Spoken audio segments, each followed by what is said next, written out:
Alors voyons ensemble ce site qui s'intitule Deck Toys, qui permet pour le professeur de créer des feuilles de route numériques ou plutôt des jeux d'évasion numérique, c'est-à-dire que l'élève, pour avoir les points et les indices nécessaires pour terminer son activité, doit accomplir tout le chemin qui est, parsemé d'indices, de cadenas, qui peuvent être soit uniquement pour son groupe, soit pour l'ensemble de la classe si on scénarise le jeu d'évasion pour tous les élèves.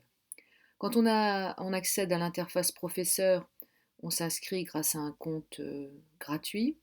On a ici à gauche les classes dont je parlerai tout à l'heure et la partie création de cours auquel on accède en cliquant sur plus et en donnant un titre. Je vais partir d'un cours déjà fait pour vous faire voir comment ça fonctionne. Donc au dos de cette activité, il y a une image, j'en reparlerai tout à l'heure. J'ai tracé un parcours du départ jusqu'à la fin en forme de diagonale sur un cadre que j'ai choisi d'un certain nombre de carrés. On peut le faire plus grand, plus large si on le souhaite.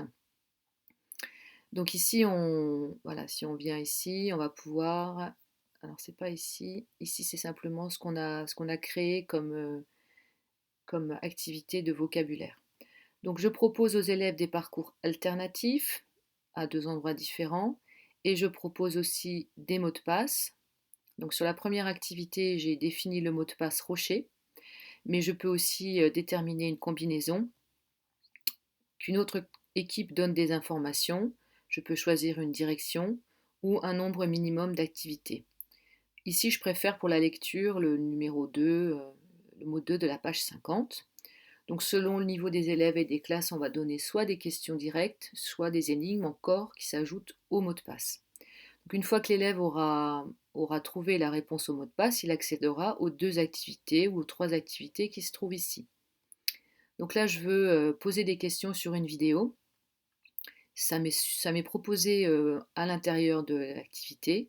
Donc je vais aller chercher une vidéo sur Obama dans YouTube de préférence. Donc avec la First Lady.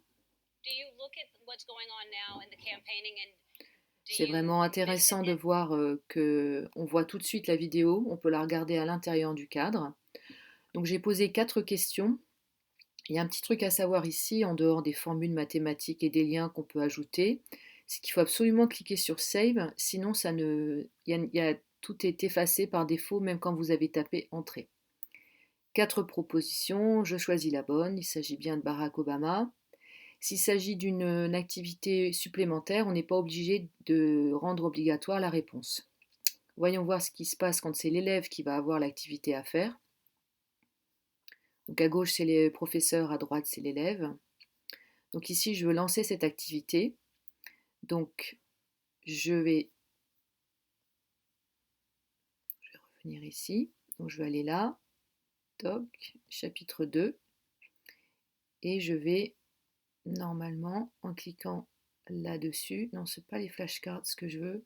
Donc là, la vidéo ne s'affiche pas dans la partie démo, mais l'élève s'y trouve. Donc là, je peux arrêter ça. Donc là, je peux la lancer. Et l'élève peut faire la même chose et choisir la bonne réponse. Ici, c'est Barack Obama et normalement à droite, il y a un petit bouton Submit, normalement qui s'affiche pour l'élève. Donc ça fonctionne, c'est parfait. Petit truc aussi, quand on fait ces activités, il vaut mieux noter dans un petit carnet tous les mots de passe, parce que quand on est dans l'activité en classe avec les élèves, on a tendance à les oublier. J'ai ajouté aussi des flashcards qui se sont ajoutés là. Je vais y jeter un coup d'œil. Donc c'est le bon titre. Si je fais Edit Activity, je vais arriver dans une autre interface. C'est un créateur d'activité en fait, qui prend toutes les formes que l'on veut. Donc on va voir ce qu'on peut faire à partir de ce que j'ai rentré. Est-ce qu'on peut faire une roue? Oui. Donc ça va être spin the wheel, ça dépend de ce qu'on fait.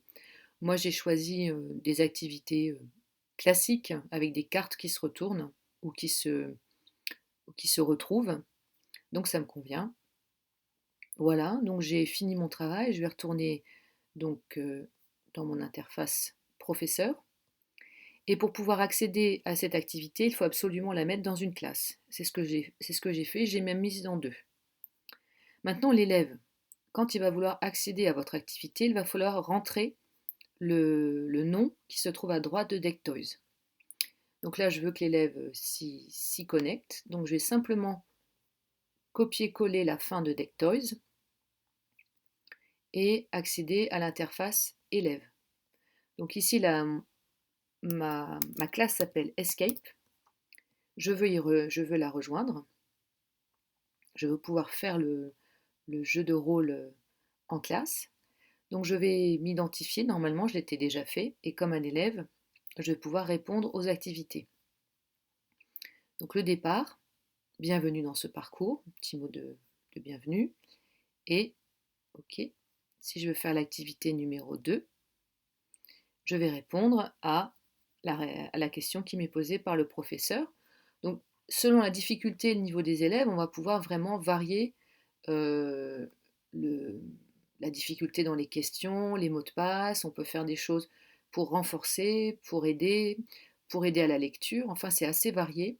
Et même si c'est un petit peu long au début, parce on a besoin de voir comment ça fonctionne, ça s'avère très efficace, les élèves sont très réceptifs au fait d'avoir à taper un mot-code et éventuellement d'avoir à chercher des informations. Et ce qui est vraiment positif, c'est que toute la partie instruction est déléguée au site parce que c'est les différentes questions qui vont guider les élèves. Donc c'est vrai on peut être plus présent pour les élèves qui auraient des difficultés à comprendre un document, par exemple. Donc franchement, c'est à tester et puis à mettre en place en classe parce que je n'ai vu que du positif en utilisant cette application. Ben, je vous souhaite une bonne découverte.